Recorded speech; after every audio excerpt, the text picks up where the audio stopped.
శివుడు ఎప్పుడూ పరిగెత్తడు, కాని ఆయన ముందు ప్రపంచం ఆగిపోతుంది. ఆయన శక్తి శబ్దంలో కాదు, నిశ్శబ్దంలో ఉంది. మనం మాత్రం అల్లర్లు చేస్తూ అదే ప్రయత్నం అని అనుకుంటాం. లోపల గందరగోళం, బయట నటించడం. నిజమేంటంటే మనకు కంట్రోల్ కావాలి, కానీ మనమే మనస్సుపై కంట్రోల్లో లేం.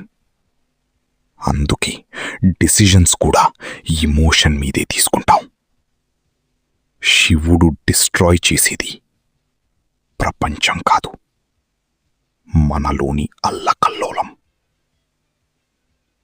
నువ్వు బయట ప్రపంచాన్ని మార్చాలని చూస్తున్నావు, కానీ లోపల నువ్వే ఏం మారలేదు.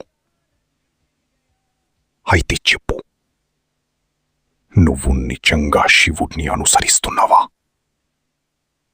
లేక ఆయన ఫోటో